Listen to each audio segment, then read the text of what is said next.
Listen, I already knew that MBRs were for mood reading, but like I'm putting the mood into mood reading here recently.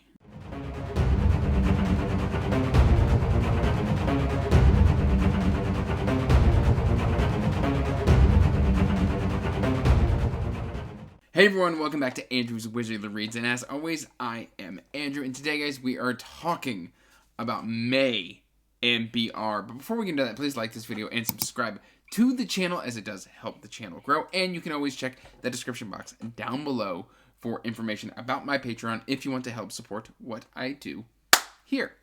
And guys, I am just overcome with mood reading here recently. I've been hitting a little bit of fantasy burnout, but I've been able to read around it with like sci-fi and horror and thriller, historical fiction, historical fantasy, but like the deep fantasy stuff hasn't been working for me as much lately. So I've been I got this idea from my friend Sarah from Sarah Reads, and a few months ago she decided that like she was going to do like a slush pile. So from at least this month, we're going to give this a shot, see how it goes, because literally when you see my wrap up, which should be out here in a couple days, I substituted so many books. Like, I got a fair bit of reading done, but like most of those were just tag me in, coach. Like, it was just like, oh my gosh, like I was in full fantasy burnout. I was in full burnout, like pure and simple, to the point where like anything that I was obligating myself to read, I wasn't reading. And so I decided to go full mood read, and I was able to save the month that way. So from, at least for this month, is going to be the trial. I'm planning on, 5 books, basically saying I'm going to read these 5 books, and then everything else is going to come from basically a slush pile, which I will then show you.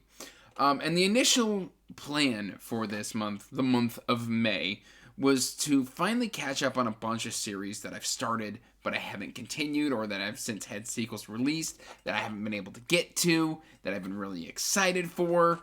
So we're going to start with the 5 that I'm, fingers crossed, most definitely going to read. Just because these aren't in the slush pile doesn't mean they can't be subbed out, because that's just the kind of mood I'm in currently. So we're going to start with the one that I don't currently own, and basically from my Wizard Adepts up, from my Wizard Adept tier up on my Patreon, they can all submit a book that every other month I will spin the wheel, and this book does not have to be on my TBR, and this will get selected. It's May, so I spun the wheel again, and it came up Nico. And if you know the history of the channel, one of the first collabs Nico and I ever did was for Crown of Stars by Kate Elliott, and that was The King's Dragon. And then I never continued the series, so Nico won, and now it's time for book 2 of Crown of Stars, which is Prince of Dogs. I know, fantastic cover, marvel at his abs, they are just chef's kiss, so good. So I'm going to be continuing this after 3 years. I remember King's Dragon fairly well, so fingers crossed that I can do this one on audio, because I remember it's kind of a slower reading series, but I do remember loving King's Dragon. I just never, I started acquiring all of these books around that time, and then it just kind of kept getting pushed and pushed and pushed. So it's finally time. It's coming up, Aces for Nico. And then my patron Twainy selected for me to read a KJ Parker book. Woo! Alan's going to be so happy. And this is 16 Ways to Defend a Walled City by KJ Parker. I believe this is called like the Siege series, and these do have audiobooks. I think this is like his only series that has audio, which is very fortunate for me. But yeah, I think this one's a little bit more cheeky, but after reading The Folding Knife, I'm really excited for this series. And yeah, we'll just kind of see what this has to offer, because I think there's 3 books, and I don't know if it's like installments with all the same protagonists, or if it's new protagonists and everything like that. We'll have to see. But 16 Ways to Defend a Walled City, we're going to stick it right there. All right, and then a continuing buddy read, we have got Tilda Cold Holt, Book 2, Shackled Fates of the Hang God Trilogy. I've been buddy reading this with my good friend, the Boiled Jellyfish, and yeah, we'll keep you updated. Also, just, I love these covers so much. I just have to state that these covers are gorgeous. They're understated, and yet there's like a different like sheen, and it's just so good. Sorry, I love those. And then finally, I'm wrapping up. My patrons and I do a dedicated series buddy read, and we are wrapping up Draconic Memorial this month by Anthony Ryan, another banger by Anthony Ryan. I am so happy to have another Anthony Ryan series under my belt. And yes, this series has been absolutely gorgeous. And then I'm doing a reread. It's very rare for me to do a reread on the channel, but it's been long enough that I decided to partner up with somebody and do a buddy read. And that's Stephanie from Stephanie's Bookverse, and we are going to be reading The Ember Blade by Chris Wooding. It's been long enough that I need a refresher on this. I mainly remember the story, but I still, like, going into Shadow Casket, I would like a refresher. And also, it's just a great excuse to dive back into this amazing story again. So those are the 5 that I am hopefully committing to. And then I've got a slush pile.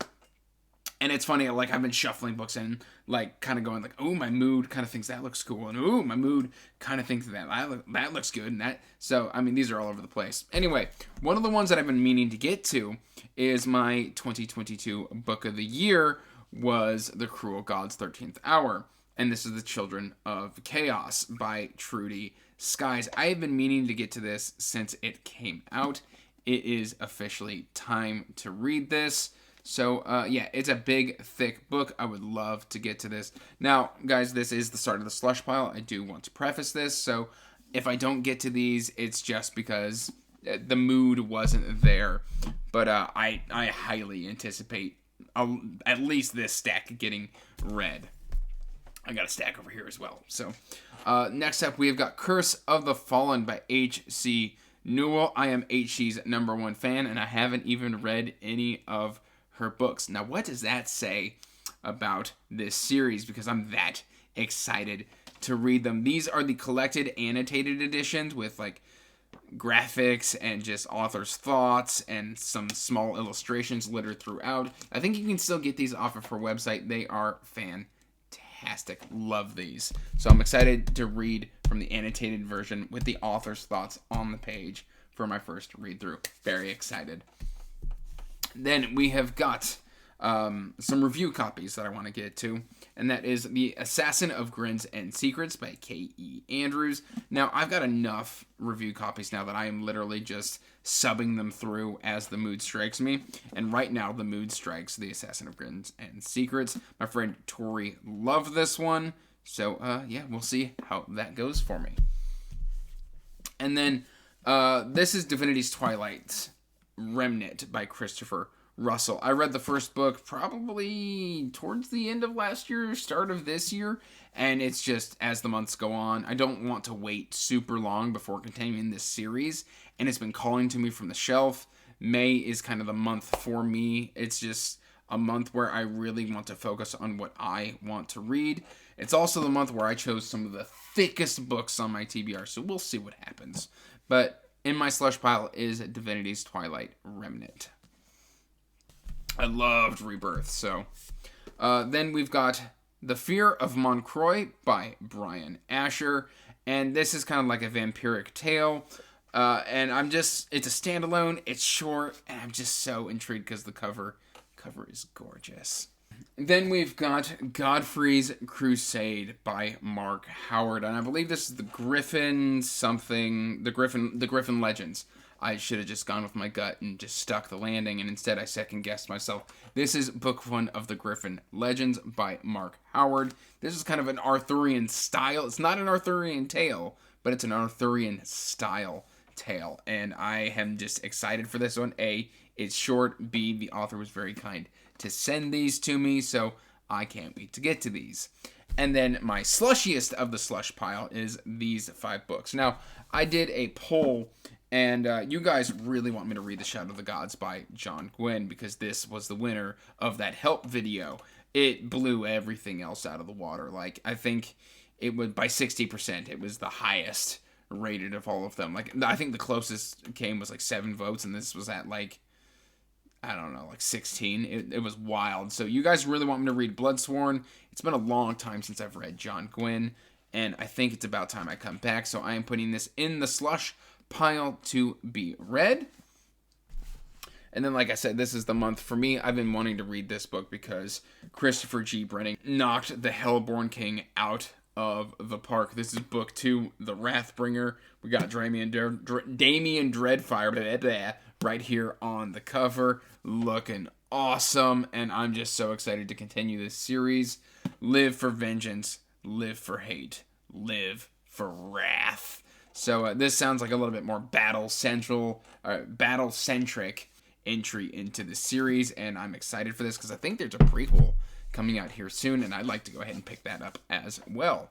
And then I'm starting to get back into Stephen King, and one Stephen King that I've always wanted to try is Under the Dome. I know it's huge. I don't know why I chose all these thick books, but I did. I've heard this book is absolutely fantastic, but the book may not stick the landing, but at the same time, like, I just want to read it because it's massive. I'd like to just mark that off. And yeah, it was between this and Dolores Claiborne, and I think this one's calling to me more. And then the final book in my slush pile is going to be The Name of the Rose by Umberto Eco. And this is a historical fiction set in like the 1600s in a monastery. There's a murder mystery. That just sounds intriguing, and I want to get this one read. Editing Andrew here because I have the memory of a goldfish. Of course, I forgot to talk about Mother of Learning Arc 2 by Nobody 103. I really was surprised and enjoyed Arc 1, I should say. And yeah, Arc 2 is definitely in the running to be read in May as well. That is everything that I hope to read, that is in my slush pile, that I plan to read. Let me know if you think a slush pile is the way to go with an MBR. It feels like the MBRist of the MBRs, in order to just be like, I'll read these 5, and then I've got these 10 to just kind of pick and choose from. Let me know what your plans are in the comments section down below. And as always, guys, till next time, peace out, stay magical, bye. And as always, I want to give a huge thank you to my patrons.